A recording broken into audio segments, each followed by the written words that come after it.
چین ایران امریکہ ممکنہ معاہدے کا ضامن ہو سکتا ہے۔ چین میں ایران کے سفیر عبدالرضا رحمانی فصلی کا کہنا ہے کہ امریکہ کے ساتھ کوئی بھی ممکنہ معاہدہ بڑی طاقتوں کی ضمانتوں کے ساتھ ہونا چاہیے۔ ایکس پر اپنی پوسٹ میں ایرانی سفیر کا کہنا تھا کہ امریکہ اور ایران کے درمیان ممکنہ معاہدے پر اقوام متحدہ کی سلامتی کونسل میں بھی بات ہونی چاہیے۔ چین ایران امریکہ ممکنہ معاہدے کا ضامن ہو سکتا ہے۔ چین میں ایران کے سفیر عبدالرضا رحمانی فصلی کا کہنا ہے کہ امریکہ کے ساتھ کوئی بھی ممکنہ معاہدہ بڑی طاقتوں کی ضمانتوں کے ساتھ ہونا چاہیے۔ ایکس پر اپنی پوسٹ میں ایرانی سفیر کا کہنا تھا کہ امریکہ اور ایران کے درمیان ممکنہ معاہدے پر اقوام متحدہ کی سلامتی کونسل میں بھی بات ہونی چاہیے۔ امریکی سینٹرل کمانڈ نے دعویٰ کیا ہے کہ آبنائے ہرمز میں ناکہ بندی سے اب تک ایران آنے اور جانے والے 61 تجارتی جہازوں کو واپس بھیجا گیا ہے۔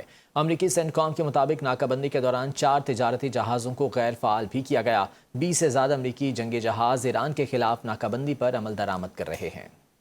امریکی سینٹرل کمانڈ نے دعویٰ کیا ہے کہ آبنائے ہرمز میں ناکہ بندی سے اب تک ایران آنے اور جانے والے 61 تجارتی جہازوں کو واپس بھیجا گیا ہے۔ امریکی سینٹکام کے مطابق ناکہ بندی کے دوران 4 تجارتی جہازوں کو غیر فعال بھی کیا گیا۔ 20 سے زیادہ امریکی جنگی جہاز ایران کے خلاف ناکہ بندی پر عمل درآمد کر رہے ہیں۔ بات کریں گے پاور ڈویژن نے مفت بجلی سہولت ختم کرنے کے احکامات جاری کر دیے۔ مراسلے میں کہا گیا واپڈا ڈسکوز اور جنکوز کے افسران کی مفت سہولت مئی کے بلوں سے ختم کر دی جائے۔ ہائی کورٹ کے فیصلے کے بعد گریڈ 17 اور اوپر کے تمام افسران کے مفت یونٹس ختم ہو گئے ہیں۔ پاور انفارمیشن ٹیکنالوجی کمپنی نے تمام ڈسکوز کو مراسلہ جاری کر دیا ہے۔ پاور ڈویژن کی جانب سے مفت بجلی سہولت ختم کرنے کے احکامات جاری کر دیے گئے ہیں۔ واپڈا ڈسکوز اور جینکوز کے افسران کی مفت سہولت مئی کے بلوں سے ختم کر دی جائے گی۔ ہائی کورٹ کے فیصلے کے بعد گریڈ 17 اور اس سے اوپر کے تمام افسران کے مفت بجلی کے یونٹس ختم ہو گئے ہیں۔ افسران کو فری یونٹس کے بدلے تنخواہ میں متبادل الاؤنس ملے گا۔ کمپنیاں نئے طریقہ کار کا اطلاق اپریل کے بجلی بلوں سے کریں گی۔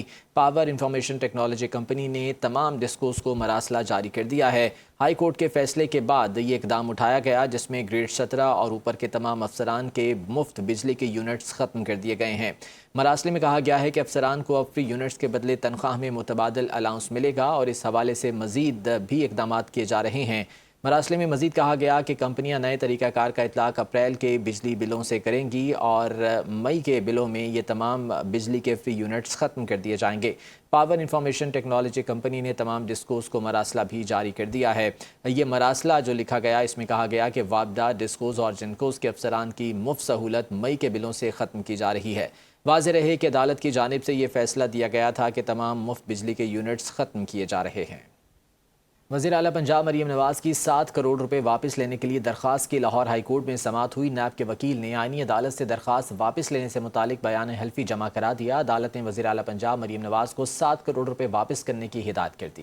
Chief justice Lahore high court Aalia Neelum کی سربراہی میں 3 رکنی بینچ نے یہ سماعت کی ہے۔ اسی پر مزید بات کر لیتے ہیں بیورو چیف لاہور ارسلان رفیق بھٹی سے۔ جی ارسلان، آگاہ کیجیے گا۔ جی بالکل، وزیر اعلیٰ مریم نواز نے چودھری شوگر مل کی جو درخواست تھی اس پہ نیب نے چودھری شوگر مل نے 7 کروڑ روپے گارنٹی جمع کروائے تھے اور اس پہ اسسٹنٹ ڈپٹی اٹارنی جنرل رفاقت ڈوگر اور پروسیکیوٹر فاطمہ شاہد پیش ہوئے۔ مریم نواز سے اس کی جانب سے وکیل جاوید ارشد بھٹی پیش ہوئے۔ ان کا موقف تھا کہ نیب نے چونکہ کیس واپس لے لیا ہے اور کیس ختم ہو چکا ہے تو ان کے جو 7 کروڑ روپے بطور گارنٹی رکھے ہیں ان کو واپس دلایا جائے۔ اس طرح عدالت نے فوری طور پر جو 7 کروڑ روپے ہائی کورٹ میں جمع کرائے تھے وہ ان کو عدالت نے فوری طور پر واپس کرنے کے احکامات جاری کر دیے۔ چیف جسٹس نے عالیہ نیلم کی سربراہی میں 3 رکنی بینچ نے اس کیس کی سماعت کی تھی۔ جی ٹھیک ہے، سماعت کی ہے، بہت شکریہ آپ کا۔